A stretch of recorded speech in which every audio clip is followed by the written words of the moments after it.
Fala galera, bom dia, boa tarde, boa noite, boa madrugada. Prazer, meu nome é Davi Fernando e vim trazer mais um vídeo aqui pro canal. No vídeo de hoje a gente vai falar do maior desastre ambiental da história.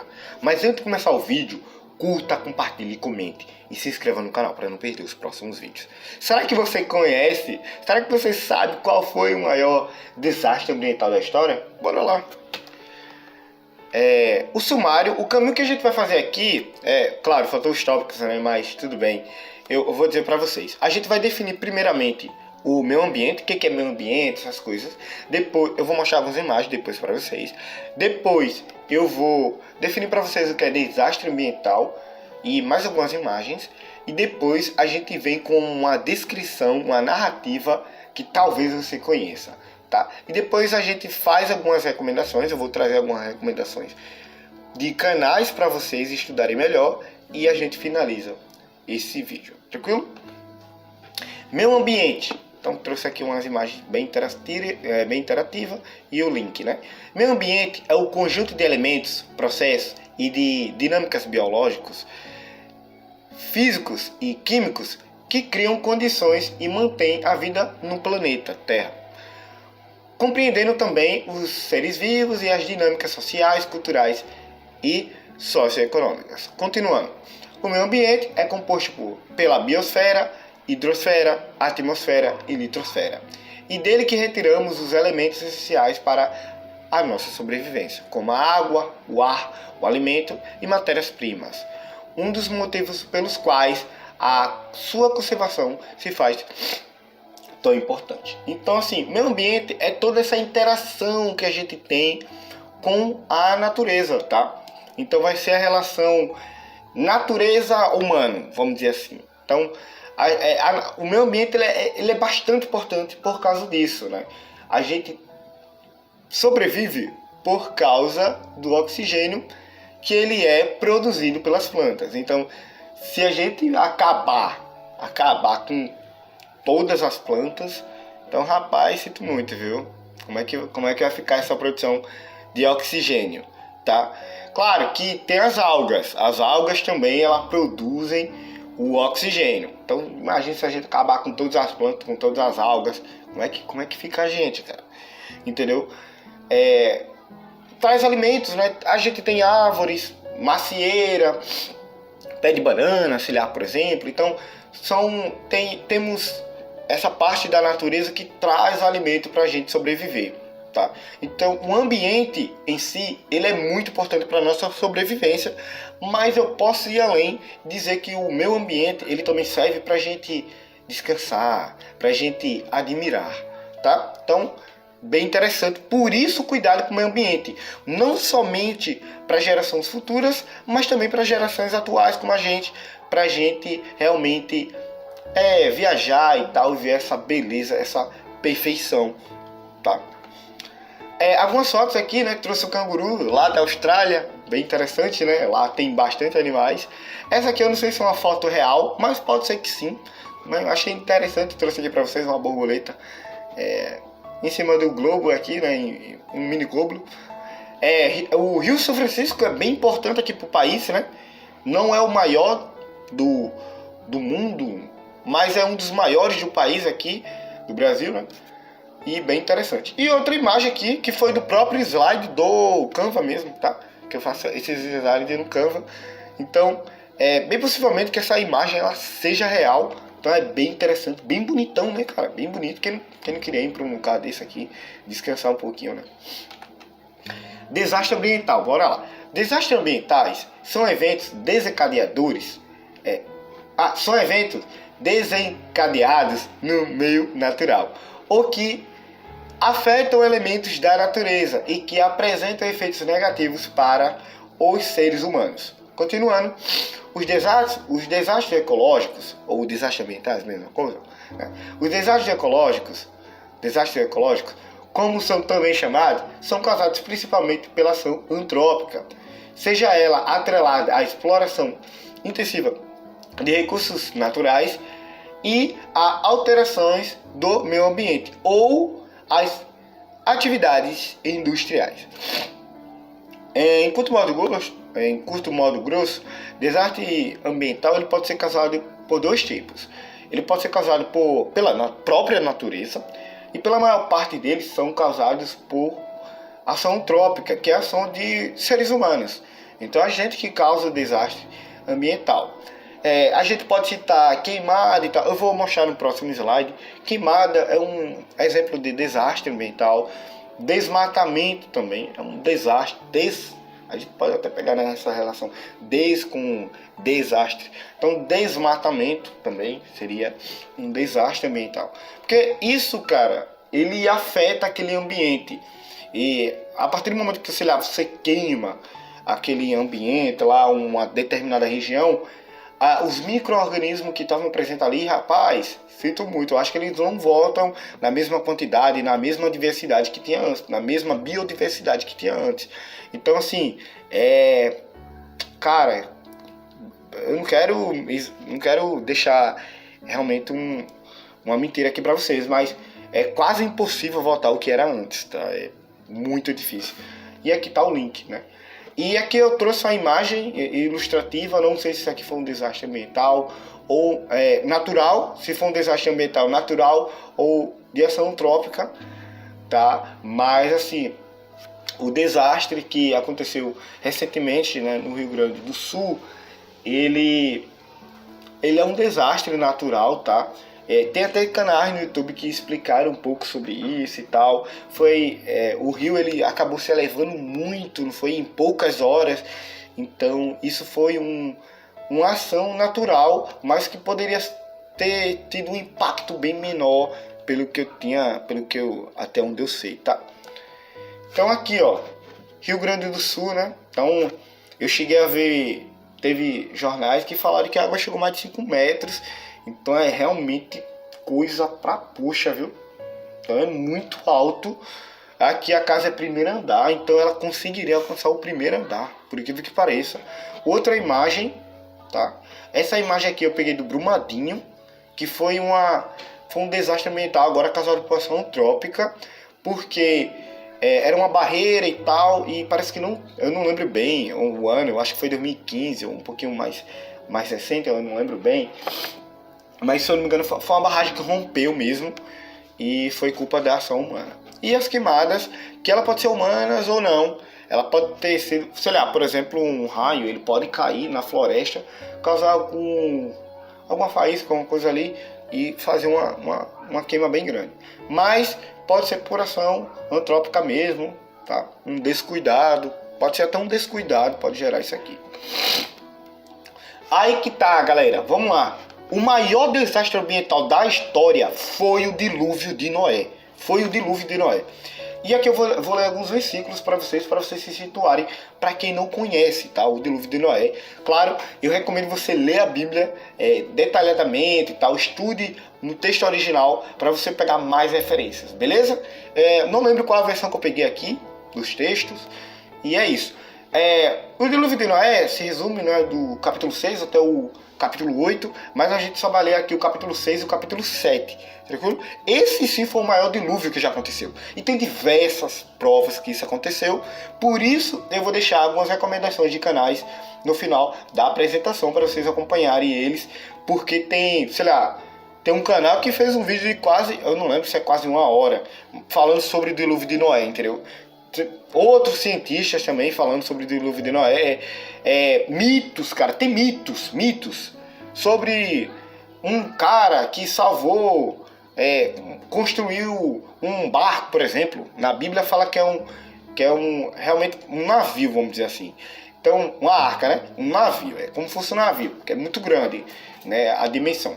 Mas assim, tem história que, sei lá, um homem chamado José, por exemplo, montou um barquinho, salvou a família dele de uma, sei lá, uma biqueirinhazinha, biqueira tipo uma cachoeirazinha, sei lá. Eu tô dando só um exemplo. Mas tem mitos mais ou menos nesse estilo, com histórias muito semelhantes com a da Bíblia, em todos os continentes do globo terrestre. Gênesis 6, versículo 14. Faze uma arca de tábuas de cipreste. Nela farás compartimento, e a ela calar farás calafetarás com berturme por dentro e por fora. É como fosse assim, você irá tampar por dentro e por fora. Desse modo, a farás de 300 côvados será o comprimento, de 50 a largura e a altura de 30. Farás ao seu redor uma cobertura de 1 côvado de altura. A porta da arca colocarás lateralmente. Farás pavimento na arca, um embaixo, um em cima e um no terceiro. Então mostra aqui que a arca tinha 3 andares. Vamos dizer assim, 2 andares, né? Porque o térreo e um andar, o segundo andar. Então, beleza, né? Porque, versículo 17. Porque estou para derramar as águas em dilúvio sobre a terra, para consumir toda carne em que há fôlego de vida debaixo dos céus. Tudo que há na terra perecerá. Versículo 7, né? Ou melhor, capítulo 7, versículo 4. Porque daqui a 7 dias farei chover sobre a terra durante 40 dias e 40 noites. E da superfície da terra exterminarei todos os seres vivos que fiz. E aconteceu que, depois de 7 dias, vieram sobre a terra as águas do dilúvio. No ano 600 da vida de Noé, no ano 600 da vida de Noé, aos 17 dias do segundo mês, nesse dia romperam-se todas as fontes do grande abismo, e as comportas dos céus se abriram, e houve copiosa chuva sobre a terra durante 40 dias e 40 noites. Para finalizar esses versículos, versículo 17 do capítulo 7. Durante o dilúvio, 40 dias sobre a terra, cresceram as águas e levantaram a arca de sobre a terra. Predominaram as águas e cresceram sobremodo na terra. A arca, porém, folgava sobre as águas. Ou seja, ela estava sobre as águas, né? Ela estava submersa. Essa palavra é submersa. Ela estaria boiando, tá? Beleza? 19. Prevaleceram as águas sucessivamente sobre a terra e cobriram todos os altos montes que haviam debaixo do céu. 15 côvados acima deles prevaleceram as águas, e os montes foram cobertos. Pereceu toda a carne que havia sobre a terra, tanto de ave como de animais domésticos e animais silvestres, e de todos os enxames de criaturas que povoam a terra e todo o homem. Tudo o que tinha fôlego de vida em suas narinas, tudo que havia em terra seca, morreu. Assim foram exterminados todos os seres vivos que haviam sobre a face da terra, o homem e o animal, os répteis e as aves do céu foram extintos da terra. Ficou somente Noé e os que com ele estavam na arca. E as águas durante 150 dias predominaram sobre a terra. Porque é o maior desastre ambiental da história.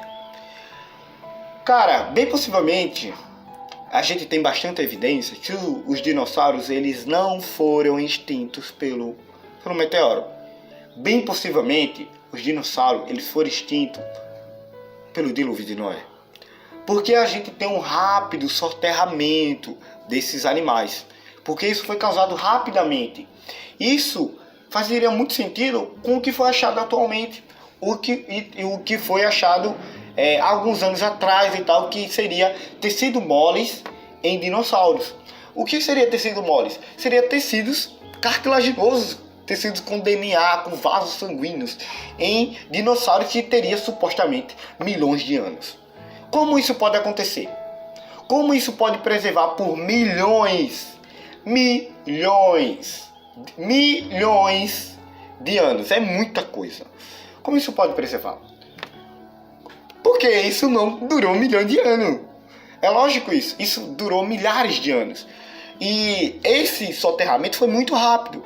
Por isso que tem fósseis, cara, de animais que eles estão sendo soterrados de uma forma muito esquisita. Tipo, boca aberta com peixe, animais dentro. No vídeo que eu vou recomendar, ou melhor, no canal que eu vou recomendar, tem um vídeo sobre isso. E é bem interessante. Eu recomendo muito vocês verem. Porque lá é evidência atrás de evidência. Porque isso aconteceu. E esse foi o maior desastre do mundo, porque na época de Noé, se você ler a Bíblia mesmo, você vai ver que era uma pangeia. Deus fala bem assim, forme-se a água em um lugar só e gere a porção seca, mais ou menos isso, parafraseando, tá? Então, gerar a terra seca em um local só, ou seja, pangeia. Depois do dilúvio de Noé é que houve essa separação de continentes. Por isso que os continentes eles são auto-encaixados. É como se fosse um quebra-cabeça, entendeu? Então é bem interessante mesmo. Então ali, e claro, bem possivelmente não tinha indústria. Não tinha carro. Então não tinha ferramentas assim, para causar um desmatamento muito excessivo. Claro que tinha possivelmente machado, essas coisas. Então assim, o ambiente antigamente era bem mais organizado do que o ambiente de hoje. Isso por quê? Por causa da lei da termodinâmica, isso mesmo. A partir do momento que as coisas vão passando de ano, as coisas tendem a se desorganizar. Então, sem sombra de dúvida, eu posso com certeza dizer para vocês, isso é uma lei. Antigamente, o meio ambiente ele era bem mais organizado. Então, ele era bem mais verde, tinha bem mais coisas, entendeu? Bem mais verde e tal. Então sim, a partir do momento que houve essa abertura de frecha, abriu o abismo, houve chuvas e destruiu a terra por inteiro, cobriu todos os montes, cara, o maior desastre ambiental da história. Acabou com tudo, meu amigo. Acabou com tudo. Não sobrou nada não. Só sobrou o que estava na arca, os animais e a família de Noé e Noé. Não sobrou nada, meu parceiro. Acabou com tudo. E claro, e os animais marinhos, né? Noé não vai botar os animais marinhos na arca, né, meu irmão? Como é que... vai botar uma baleia? Então, assim... Os animais terrestres acabou com tudo, cara. Já era. Não tem jeito, não. Não tem jeito. Por isso que tem algumas evidências que humanos viveram com dinossauros. Tem até desenho em rochas, né? Bem possivelmente que Noé colocou dinossauro na arca, tá? Pequeno mesmo, tá? Por isso que depois as últimas evidências sobre registro de dinossauro foi dada em, se eu não me engano, em 1600. Então temos bastante evidência, cara. É tudo evidência que coopera para isso, tá? Por exemplo, digamos, se eu sei que a Terra não tem bilhões de anos, logo ela tem milhares de anos. Logo, os eventos eles teriam que ter acontecido em alguns milhares de anos atrás. Se acontecer alguns milhares de anos atrás, logo quebra a ideia que foi um meteoro. Se quebra a ideia do que foi um meteoro e a gente tem uma evidência que aconteceu foi o dilúvio de Noé, então cara, vai encaixando. Você vê que vai encaixando uma coisa com a outra, entendeu? Então, eu recomendo vocês estudarem mais profundamente isso. E eu vou fazer algumas recomendações. Alberto Lorenzo, cientista, ele morreu recentemente. E, cara, foi triste. Meus pêsames mesmo a todos os familiares. E eu fiquei muito triste mesmo. Quanto que eu aprendi com esse cientista, cara. Ele é físico, ele é mestre, tá? E ele é muito bom. Então pesquisa aí, Adalto Lorenzo. Ele fala um pouco sobre a arca. Cara, ele aprofunda o negócio no nível extremo. Porque o projeto da arca, cara, é um projeto outro nível. Eu, como quase engenheiro, eu vejo aquilo como uma beleza, cara. É uma beleza. Claro que a minha leitura aqui é horrível para ler texto, essas coisas, é horrível. É mais a explicação em si mesmo. Sou horrível lendo. Mas se vocês pararem para ler e para analisar, cara, é uma perfeição. Não é à toa que nos dias de hoje é usada a dimensão da arca para projetos de navios, cara. Então, tipo, uau! Se, por exemplo, alguma coisa tivesse errada aqui nas descrições bíblicas, isso já perderia total credibilidade, cara. Por exemplo, se a Bíblia narrasse que não houve uma Pangeia, já ia ter uma descredibilidade grande. Se a comporta ela foi fechada por fora, que foi esse caso, mas no caso se ela fosse fechada por dentro teria um problema. Por exemplo, se ela fosse fechada por fora, que a Bíblia fala que Deus fechou a comporta da arca por fora, isso indica o quê? Que a pressão da água, quando exercida sobre a porta, ela vai fazer o quê? Fazer com que a porta, ela literalmente ela feche assim e a água não entre. Se fosse por dentro, a pressão da água exerceria uma força tão grande na comporta da área da porta que a água iria entrar, né? Isso é lógico. Então, tipo, são mínimos detalhes. Escrita, ó, há um tempão, claro, inspirada por Deus, que é impressionante, cara. Impressionante. Marcus Erbeli, ele também, um dos maiores cientistas do planeta, né? E um dos maiores aqui do Brasil, tá? Então, Marcus Erbeli eu indico muito. O inteligentista, ele, como eu falei, ele tem até um vídeo... É ele que tem um vídeo sobre Noé, tá? Um documentário top de linha. Inteligentista físico, tá? Doutor em física. Marcus Erbeli, doutor em química. Bom, tem o Ciência e Filosofia, o Dr. Rômulo, pesquisa aí. Ele é bem interessante, né? Ele era ateu, virou cristão. E eu creio que ele não fala tanto sobre dinossauro, essas coisas. Mas assim, eu recomendo de modo geral, porque ele fala sobre evolução, essas coisas. Então eu acho interessante nesse quesito. Mas se for no quesito Big Bang, essas coisas, esses 3 canais, tá? Porque tem mais prioridade para falar. O João Paulo, né? O polímata, cara, bem interessante. Aí ele fala de tudo. O cara literalmente é o polímata. O polímata significa um cara que conhece várias áreas. E realmente é o que ele faz, e usa esse nome. E sigam o design inteligente, tá? A teoria do design inteligente, que é o que eu acredito. Que o mundo veio à existência por meio de um design inteligente. Que não necessariamente precisa ser o da Bíblia. Mas eu creio que foi o da Bíblia por diversas evidências filosóficas, religiosas, espirituais, e científicas, né? E científicas. Então assim, são várias provas. Então sigam lá, acompanhem o canal do Design Inteligente. Tem diversas palestras lá, tá? Diversas. Cuide do planeta Terra, cara. Como eu falei, ele é o seu lar. E ele vai ser o lar dos seus próximos parentes, do seu filho, tá? Ele é o lar da sua mãe, do seu pai. Cuide. Ah, mas eu não tô vendo... não dá pra ver que tá melhorando. Cara, você pode não ver agora, mas isso vai afetar futuramente. Você tá prejudicando seu filho. Tenha responsabilidade. Thank you. Obrigado. Davi Fernando. Curta, compartilhe, comente, já deixa logo seu gostei. Até o próximo vídeo, galera. Valeu.